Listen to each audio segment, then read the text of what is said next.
लागले आता मला बोलायला काही उरलंच नाही असं वाटतं ह्या ठिकाणी. आज आज हे माझ्या आदर्श गाव चांडवली बुद्रुक मध्ये आज महाविकास आघाडीचा आपला महाविजयाची निर्धार सभा या ठिकाणी संपन्न होत आहे. त्या सभेला उपस्थित आपल्या सर्वांचं लाडकं नेतृत्व किल्ले शिवनेरीचे आमदार दमदार आमदार शरददादा सोनवणे, त्याचप्रमाणे आमचे मार्गदर्शक शेतकरी पुत्र निकम साहेब, त्याचप्रमाणे सुरेश भाऊ भोर, आपल्या मनसरच्या पहिल्या नगराध्यक्ष राजश्रीताई गांजाळे, त्याचप्रमाणे आपल्या उमेदवार प्रियंकाताई वाघ, त्याचप्रमाणे सन्माननीय व्यासपीठ समोर बसलेले सर्वच माझ्या चांडवली बुद्रुकचे ग्रामस्थ. खरं तर जेव्हा माझी माणसं माझ्या समोर असतात तेव्हा माझ्यावर खूप दडपण येतं आणि शब्द हे मोजून वापरावे लागतात, मोजून बोलावे लागतात. त्याच्यामुळे जास्त दडपण या ठिकाणी मला आलेलं आहे. खरं तर आज तुमच्या समोर उभी आहे, राजकारणात दिसते आहे, समाजकारण करते आहे. हे माझ्या सासऱ्यांची पुण्याई म्हटलं तरी वावगं ठरणार नाही. आपल्या सर्वांना माहित आहे की आमचे दादा परशुराम दगडूजी थोरात पाटील यांनी अगदी ज्यावेळी कुठल्याही सोयी सुविधा नव्हत्या, कुठल्याही म्हणजे विकासाची गती नव्हती, त्या काळात त्यांनी आपल्या चांडवली गावचं सरपंच पद त्या ठिकाणी भूषवलेलं आहे आणि गोरगरिबांना त्या ठिकाणी त्यांनी मदत केलेली आहे.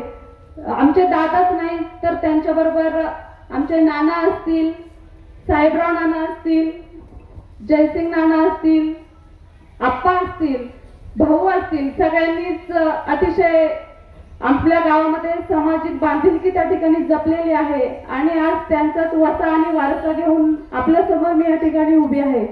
खरं तर 2017ला जेव्हा जिल्हा परिषदच्या निवडणुकीला उभी राहिले, मला कुठल्याही गोष्टीचा गंध नव्हता, राजकारण काय हे माहीत नव्हतं, पण त्याच्यामध्ये पडल्यानंतर हळूहळू गोष्टी उलगडायला लागल्या आणि थोड्याफार मतांनी त्या ठिकाणी पराभव मला सहन करावा लागला.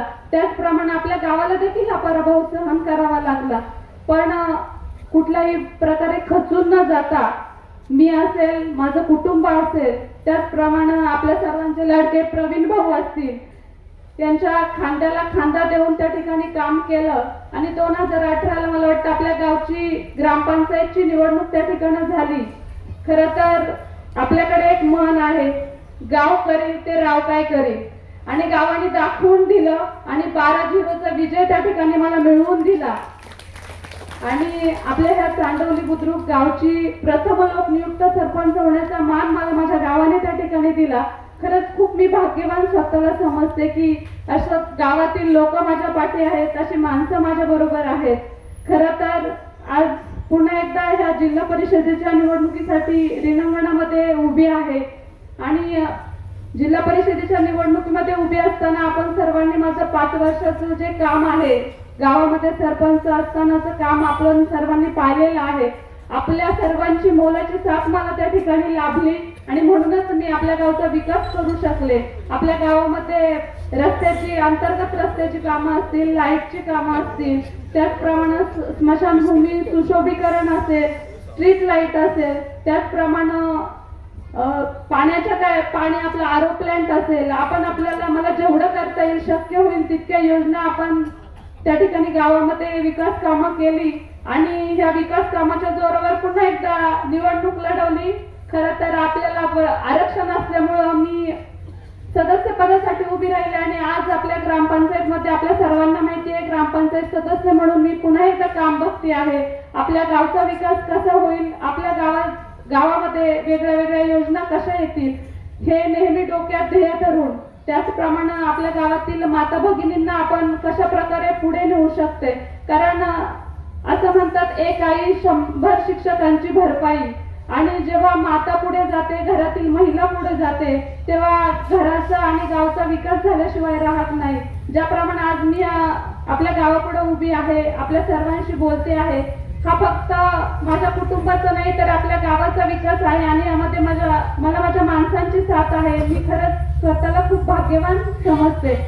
आज जिल्हा परिषदेच्या निवडणुकीसाठी राष्ट्रवादी शरदचंद्र पवार पक्षाकडून तुतारी या चिन्हावर ही निवडणूक मी लढवत आहे. ज्याप्रमाणे गावाने मला सरपंच असताना 12-0चा विजय मिळवून दिला, त्याप्रमाणे मला खात्री आहे गाव मला त्या ठिकाणी संपूर्ण साथ देईल. गावच नाही तर पूर्ण कळंब चांडवली गटातील जे माझे सर्व मतदार बंधू भगिनी आहेत ते सर्व माझ्या पाठी खंबीर उभे राहतील आणि जिल्हा परिषदेची जी काही कामं आहेत ती आपण करूच. त्या ज्या काही योजना असतील त्या तळागाळातील लोकांपर्यंत पोहोचवू. पण त्यापेक्षा जर जास्त महत्वाची गोष्ट कुठली असेल तर मी या ठिकाणी आज ही म्हणजे आपल्याला शब्द देते आणि तो पाळला जाईल याची जबाबदारी मीच घेईन. आपला कुठलाही कौटुंबिक कार्यक्रम असेल आपल्या सुखदुःखात सहभागी राहण्यासाठी नेहमी मी तत्पर असेल आणि मी जरी अवेलेबल नसले तरी आपल्या सर्वांना माहिती आहे की आपले प्रवीण दादा नेहमी सर्वांच्या सुखदुःखात त्या ठिकाणी उपस्थित असतात आणि त्यांना नाही झालं तर निकम साहेब कुठलाही कार्यक्रम चुकवत नाही.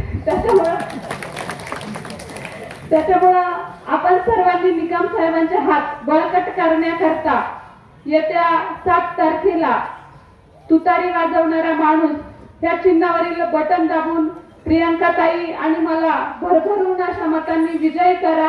आपल्या गावचा विकास त्या ठिकाणी झाल्याशिवाय राहणार नाही. गावचा विकास करण्यासाठीच या ठिकाणी उभे आहोत आणि आपल्या सुखदुःखात आपल्यासारख्या सर्वसामान्य आणि प्रियंकाताई असेल त्याचबरोबर वरच्या पंचायत समिती गणामध्ये माझ्यासोबत राजश्रीताई भालेराव असतील आणि मी स्वतः ही निवडणूक लढवत आहे. यावेळी खरं तर सांगायची गरज नाही, लोकांचंच म्हणणं आहे आम्ही ठरवलंय तुम्ही आमच्यापर्यंत येऊ नका, आम्हाला चिन्ह सांगू नका, आम्हाला सर्व माहिती आहे काय करायचं ते. आणि जनता येत्या 9 तारखेला नक्कीच गुलाल आपल्या अंगावर असेल ही खात्री मलाच या ठिकाणी वाटायला लागलेली आहे. तुम्हाला धन्यवाद. आणि येत्या 9 तारखेला आपण सर्वांनी निकम साहेबांनी पाहिलेलं जे स्वप्न आहे की आपल्याला गुलाल उधळायचं आहे ते पूर्ण करूया. त्यासाठी तुतारी चिन्ह समोरील बटन दाबून त्याचप्रमाणे वरच्या पंचायत समिती गणामध्ये मशाल या चिन्ह समोरील बटन दाबून आम्हा तिन्ही उमेदवारांना प्रचंड बहुमताने विजयी करा. एवढंच या ठिकाणी सांगते आणि थांबते.